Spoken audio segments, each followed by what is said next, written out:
오늘은 기다림 세 번째 시간입니다. 오늘 제목은 기다리시는 하나님으로 정했습니다. 사람이야 내 마음대로 잘 안 되니까 기다려야 되지만 하나님은 전지전능하신데 과연 하나님도 기다리시는 게 있으실까? 이런 생각 혹시 해보셨나요? 하나님은 원하시면 즉각 하실 수 있을 텐데 하나님도 기다리는 것을 선택하실 때가 있으실까? 그런데 오늘 본문은 분명히 말씀하죠. 여호와께서 기다리신다고 말씀합니다. 여러분, 우리 하나님은 전지전능하시지만 기다리시기도 하시는 분임을 믿으시기 바랍니다. 이 기다림의 하나님, 결론부터 얘기한다면 하나님은 왜 기다리시는가? 은혜를 베풀려고 기다리시는 분이라고 하는 거예요. 그러니까 하나님 당신을 위한 기다림이 아니라 은혜 받는 성도를 위한 기다림의 하나님이시라는 겁니다. 자, 그 좋은 예가 신약 성경에 보면 탕자의 아버지라고 할 수 있습니다.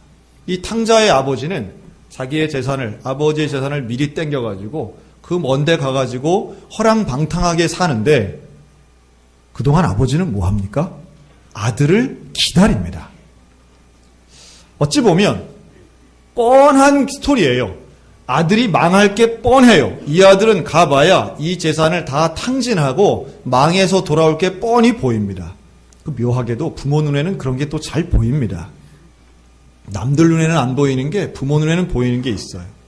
그런데 이 아버지는 가서 아들의 멱살을 잡고 집으로 끌고 오는 것이 아니라 기다리셨다는 거예요.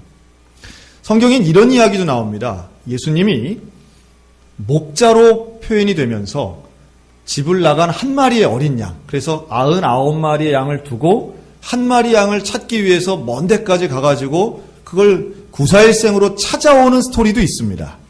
가서 찾아오는 이야기도 있지만 탕자의 아버지는 기다리더라는 거예요. 이 두 가지는 좀 차이는 있지만 목적은 같습니다. 둘 다 양이 되었건 아들이 되었건 이들을 살리고 회복하는 것이 하나님의 목적인 줄로 믿습니다. 살리려고 찾아가는 것이고 또 이 아들의 자격을 회복시켜 주려고 기다리고 있는 거예요. 그 근본에는 당연히 사랑하는 아버지의 마음이 있는 겁니다. 자, 오늘 본문에 나오는 이 이사야의 배경은 어떤 거냐 하면 이사야가 활동하던 때에 북이스라엘과 남유다로 이스라엘이 나뉘어져 있었습니다. 그런데 이 북이스라엘은 이미 아수르한테 망한 거예요. 그 큰 거대 제국 아수르에게 멸망당하고 끌려갑니다. 그랬더니 이 남쪽 유다도 불안한 거예요. 우리도 언제 저렇게 망할지 모른다. 그래서 남쪽 유다 사람들이 무슨 생각을 하냐 하면 안 되겠다. 우리 힘만으로는 아수르 이기기가 어려우니까 우리 애굽에게 도움을 좀 청하자. 뭐 이런 얘기들을 하는 겁니다. 이사야서 전체 내용을 본다면 요약하면 이런 거예요. 야, 아수르 망한다. 애굽 의지해봐야 별거 없다. 너희들 계속 이러면 망한다. 오직 누구를 의지해야 된다? 여호와 하나님만 의지해야 너희가 산다. 이렇게 말해요. 근데 이스라엘이 듣지 않아요. 그거 왜 안 들을까요? 왜 하나님의 분명한 말씀이고 메시지인데 이들은 그걸 듣지 않을까요? 제가 확신하건대 예배당에 와서 앉아 있어도 어떤 사람은 설교가 잘 들리는데 어떤 사람은 안 들릴 때가 있습니다. 물론 설교자의 문제일 때도 있어요. 하지만 설교를 듣는 나의 문제일 때도 있다는 거 우리가 아셔야 됩니다. 누구는 들려서 그것을 하나님 말씀으로 받아들이는 반면 누구는 말도 안 돼 이럴 수 있다는 거예요. 예를 들면 만약 제가 이 강단에서 여러분 중국은 망합니다. 미국도 망합니다. 우리 하나님만 붙잡고 살아야 돼요. 이러면 하나님만 붙잡고 사는 결론은 맞으니까 그렇다 치고 어떻게 중국이 망해?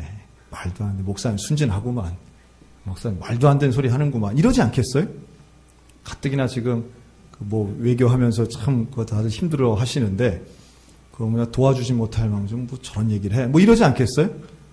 이사야 시대의 이스라엘 백성들이 이사야가 하는 하나님의 말씀을 듣는 것도 비슷합니다. 우리는 2500년 지난 다음에 보니까 아수르는 망했어요. 애굽도 별 볼 일 없다는 걸 우리는 아니까 그렇게 쉽게 말할 수 있지만 이 시대의 사람들 눈에는 아수르는 절대로 망하지 않을 나라라는 거예요. 애굽은 우리를 도와주든 어쨌든 우리가 어째 잘 보여야 할 큰 나라라고 하는 확실한 믿음이 이들 가운데 있었던 거죠. 그래서 이사야의 말이 들리지 않았던 겁니다. 어찌 보면 오늘 우리들에게도 내 마음속에 아주 강력한 존재, 세상 다 변해도 이건 안 변해. 세상 다 망해도 이 은행은 안 망해. 세상 다 흔들려도 이 회사는 안 흔들려. 이런 것들이 있습니다. 아무리 그래도 돈 없으면 안 돼. 이런 믿음들이 있다는 거예요. 그런데 우리 주님은 분명히 말씀합니다. 아무리 흔들리고 아무리 변화된다 할지라도 하나님 붙잡는 것이 인생의 유일한 길임을 믿으시기 바랍니다. 그 하나님이 우리에게 기다리신다는 거예요. 그런데 하나님은 복을 주시기 위해 기다리시는데 왜 기다리실까? 기다리지 않고 하나님의 원칙대로 즉각하면 우린 다 처벌받아야 될 사람들이기 때문에 그렇습니다. 하나님이 이스라엘을 향해서 기다리신다라고 할 때 지금 하나님의 원칙을 적용하면 다 죄 때문에 죽어야 되는 거예요. 다 멸망당해야 되는 거예요. 그래서 하나님은 선지자를 통해서 기회를 주시는 거예요. 너희들 다시 돌아와라. 다시 돌아와라. 그리고 돌아올 때까지 주님 기다리시는 겁니다. 여러분, 우리는 지금 누구를 기다리고 있습니까? 이 땅에 임하는 영원한 왕, 정의의 왕, 평화의 왕, 예수 그리스도를 기다리는 줄로 믿습니다. 우리 안에 내 인생을 내 마음대로 살고 싶고 내 인생에 내가 왕 되고 싶어 하는 마음을 내려놓고 내 인생의 진짜 왕 되신 예수 그리스도를 온전히 기다려 맞이하시기를 주님의 이름으로 축복합니다. 그리고 이 하나님은 두 번째는 정의의 하나님이라고 말씀하세요. 그러니까 하나님이 기다리시는데 우리에게 긍휼과 복을 주시려고 기다리시고, 그런데 또 하나는 정의의 하나님으로 기다리신다는 거예요. 이게 얼마나 중요한 개념인지 모릅니다. 우리가 신앙생활하면서 이런 말 할 때가 있어요. 하나님의 뜻이 뭔지 모르겠다. 하나님의 뜻을 알고 싶다. 이런 얘기 합니다. 그런데 그 말을 저도 많이 하고 정말 많이 듣습니다. 그러니까 어릴 때들은 이런 질문을 합니다. 목사님, 제가 어느 대학을 가야 할지 하나님의 뜻을 알고 싶어요. 그럴 때 제가 항상 하는 얘기가 있습니다. 이 땅에 있는 어느 대학이든 다 가도 하나님의 뜻을 이룰 수 있단다. 여러분, A 대학을 가면 하나님의 뜻을 이루고 B 대학 가면 하나님의 저주받는 학교가 과연 있을까요? 그런 학교는 없습니다. 그런 건 없어요. 직장도 직업도 마찬가지입니다. 어디를 가면 하나님이 나를 태어나게 하면서 너는 19살이 되면 이 대학을 가고 29살 되면 이 사람이랑 결혼해서 35살 되면 여기서 이렇게 딱 과장되고, 여러분, 이런 라이프 스타일의 어떤 일정을, 스케줄을 하나님이 다 정해놓으셨다고 믿는 것은 조금 오해가 있습니다. 우리가 그 뜻을 알아서 찾아간다라고 할 때 구체적인 지명이라든가 그래서 하다못해 그런 것도 질문하시는 분이 있어요. 이사를 갈까요 말까요 이런 거. 여러분, 이사를 가든 안 가든 하나님의 뜻대로 살려고 작정하고 긍휼의 하나님, 정의의 하나님을 우리가 믿고 살아야 될 줄로 믿습니다. 그것 때문에 하나님의 뜻이 꺾이거나 변화되거나 상실되는 일은 없다는 거예요. 다만 그 질문이 포괄적으로 의미하는 것, 즉 대학을 간다라고 하는 것이나 직장을 선택하는 것이 내 인생에 어떤 가치와 방향을 가지고 하나님의 뜻을 향해 가야 됩니까? 이런 포괄적인 의미에서는 물론 중요하지만 특정한 학교나 특정한 직장이나 특정한 직업이 하나님의 뜻과 100% 매칭되는 건 아니라는 겁니다. 자, 그런 뜻에서 우리가 하나님의 뜻이 무엇인가 구하려고 할 때는 그 동기가 참 중요해요. 내 소원을 이루려고 하나님의 뜻을 끌어당기느냐, 아니면 하나님의 뜻이 내 소원과 반대된다 할지라도 내가 순종하려고 하나님의 뜻을 알려고 하느냐, 이게 중요합니다. 하나님은 우리를 돕는 우리의 종이 아니십니다. 하나님은 내가 순종해야 할 나의 왕이심을 믿으시기 바랍니다. 왕 되신 하나님으로 맞들어야지 내 뜻을 관철시키고 내가 하고 싶은 일을 도와주는 존재로 생각하시면은 이건 좀 문제가 있는 거예요. 그래서 때로는 하나님의 뜻을 따라가야 되기 때문에 믿음이 어느 때보다 필요할 때가 있습니다. 이렇게 요약하고 싶어요.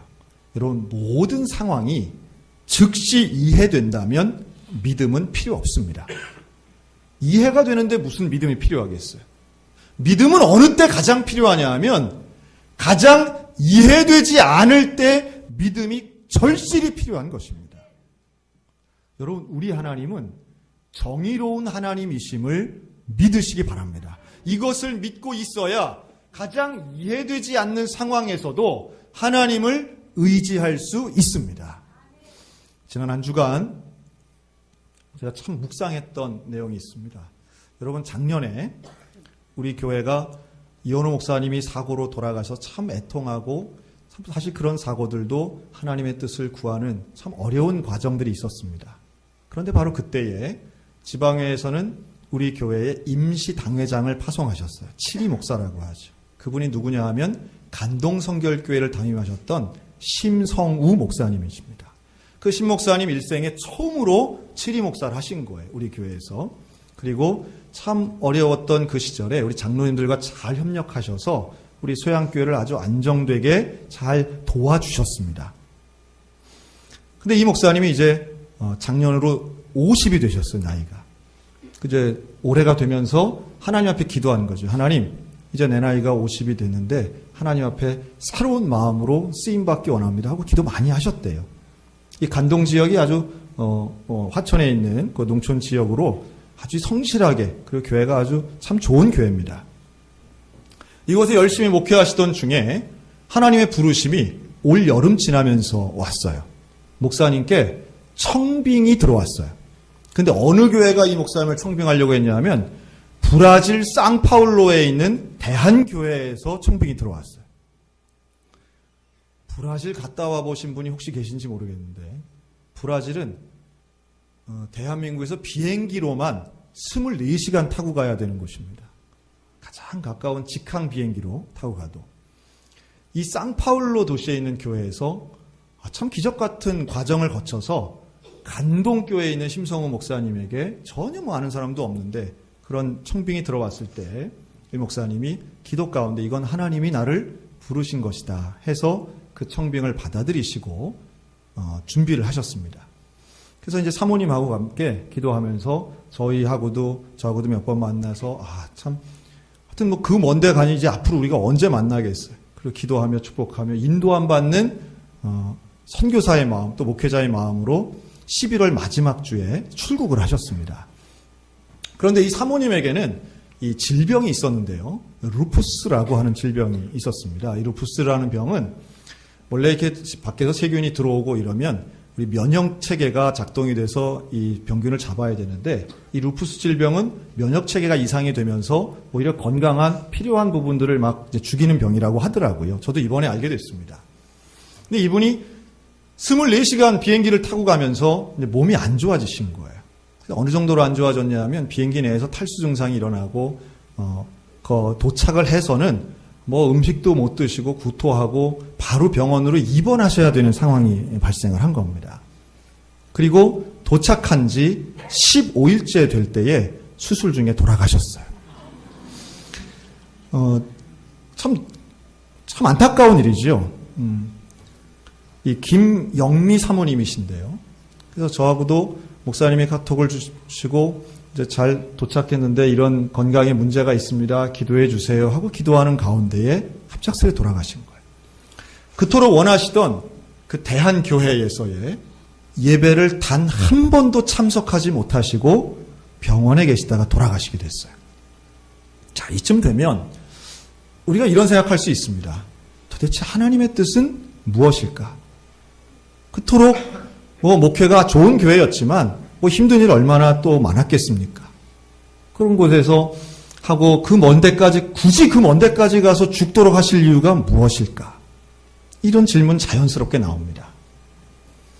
하지만 저는 여기에 대해서 해석을 하는 것은 참 교만한 일이라고 생각이 듭니다. 뭐 예를 들면 그 죽음을 통해서 하나님이 뭘 더 큰 일을 이루신다던가 혹은 자녀들에게 복을 주시려 하던가 아니면 그 교회에 부흥을 주시려고 하던가라는 이러한 판단이나 해석은 우리의 몫은 아니라고 믿습니다. 다만 우리가 믿는 것은 하나님은 정의로운 분이라고 하는 사실이에요. 이유는 잘 모르지만 앞으로 어떻게 될지도 잘 모르지만 분명한 것은 하나님은 정의롭다라고 하는 거예요. 신 목사님이 지금 브라질 현재 시간이 밤 12시입니다. 그쪽이. 우리하고 12시간 차이가 나요. 몇 시간 후면 그 대한교회 주일 오전 예배를 설교하셔야 되는데 그 설교 제목이 하늘의 미랄입니다.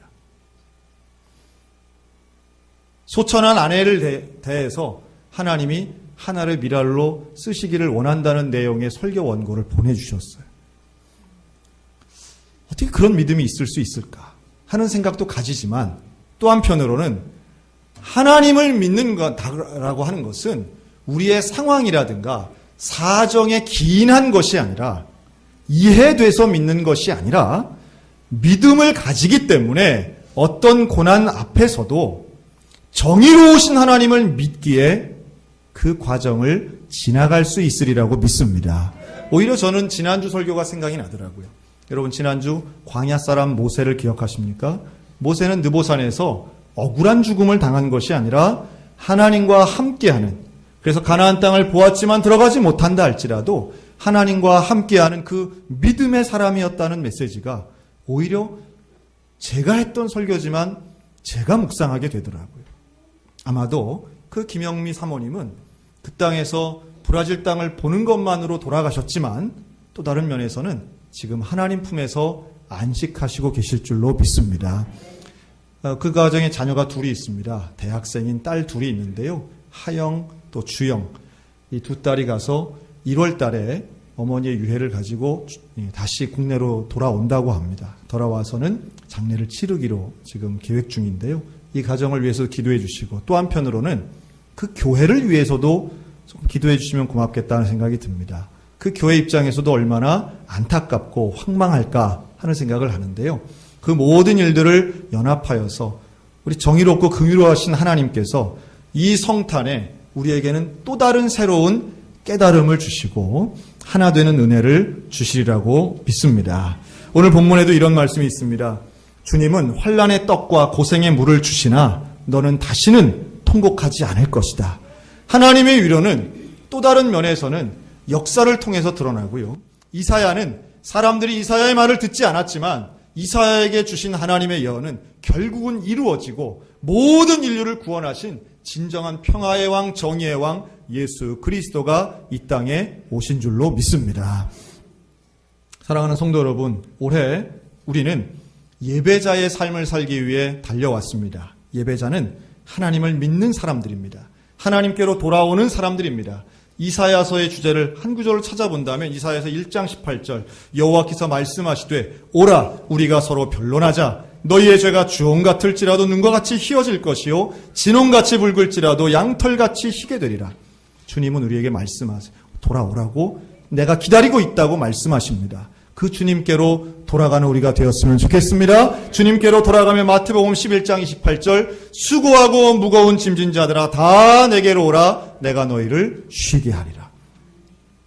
예수 그리스도를 기다리는 우리는 우리가 기다린다고 생각하지만 어찌 보면 나와 함께 하시는 주님이 더 기다리고 계시는 줄도 모릅니다.